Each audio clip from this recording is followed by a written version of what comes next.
Kilarigbo Live TV, ìkànnì amúlùdún àkọ́kọ́ tó ń gbé àṣà àti ìṣẹ̀lẹ̀ Yorùbá lárugẹ.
Jaye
Ọjọ́ ìráyè ṣe tiẹ̀.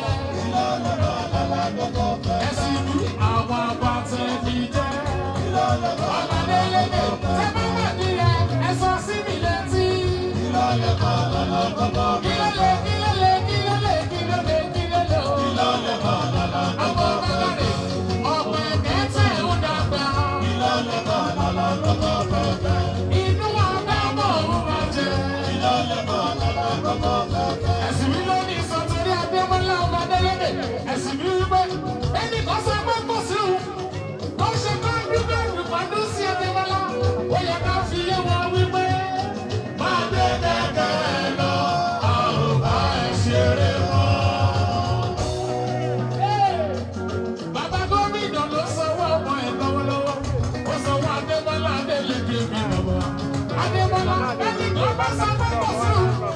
Tó ṣe kọ́ dúdú pàdú sí ẹ.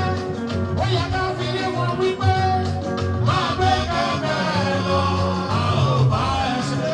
Ẹ̀sìn mi ní babaláwo tí wọ́n gbójúlé. Ó ti ṣeré lọ sábẹ́lẹ̀. Ọmọ bàbá mi ní ìsinmi. Oníṣègùn tí wọ́n fẹ̀yìntì. Ó ti ṣeré lọ kalẹ̀ mọ́. Babalá ìwọ olóògùn wo? Babaláwo máa pa ìwọ olóògùn. Olọ́lọ́run ọba o. Ẹ̀sìn mi sọ̀rọ̀ kan sí mi létí. Torí Adémọ́lá Adélékè ni.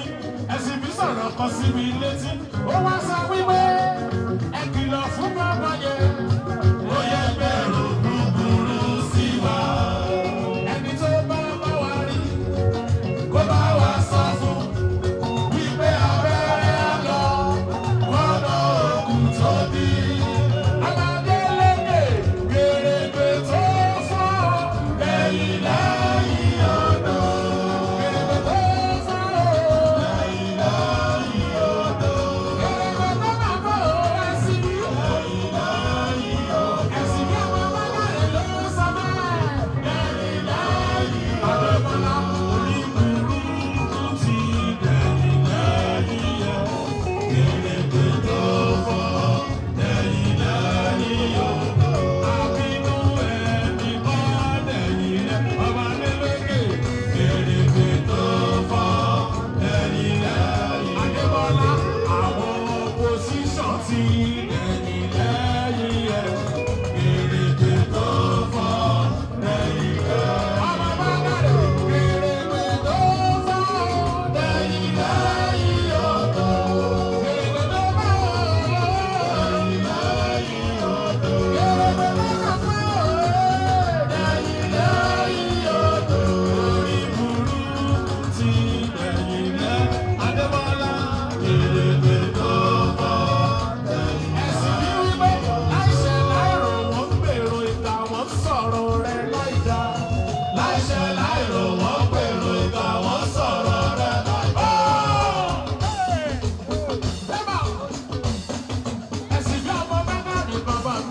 Kilarigbo Live TV ìkànnì amúlùdún àkọ́kọ́ tó ń gbé àṣà àti ìṣẹ̀lẹ̀ Yorùbá lárugẹ. Atagbantagba lóde tagbangba ló ti pápá tó ní kí ló ní tagbangba ó ṣe. Àwọn gbàǹkọ́gbì alárinrin ètò ọ̀dọ́ wa ló sodo sí. Mo lè má lè sọ òyìnbó púpọ̀ but nínú Yorùbá tí mò ń sọ àwọn kan yọ Yorùbá ń bẹ̀. Ṣé báwa náà kọ́ Ọlọ́run ọba ni kámú láti Kilarigbo Unlimited. Kilarigbo Unlimited ládùn ètò tí kò láfiwé. Alárakúàrà. Orí ètò Alárakúàrà ní àwàyè lórí Kilarigbo TV. Mo lo ata, tomatoes, àlùbọ́sà, ẹyin, mo lo carrot, mo dẹ̀ tún fi hot dog náà sí. Mélòó la fẹ́ kà nínú eyín adépèlé KPK kò gbọ̀kẹ̀. Kilarigbo ló ń jẹ́ bẹ́ẹ̀. Ká ṣe àkálẹ̀ àwọn ayẹyẹ lọ́nà tí ìgbàlódé léyìí tẹ́yìn ó sì gbádùn ẹ̀. Ọba tó yọ ọ̀rọ̀ Jábésì padà, ìwọ ni Olúwa wá fàyè mi ṣe ìyanu. Kilarigbo Live TV gbọ́n pa ẹ̀. Fún ìpolówó ọjà tàbí àkálẹ̀ èyíkéyìí ayẹyẹ tẹ́ bá fẹ́ ṣe ìyún event coverage pẹ̀lú owó tí ò gani lára. Kilarigbo Live TV ẹ̀rọ amóhùnmáwòrán tíá.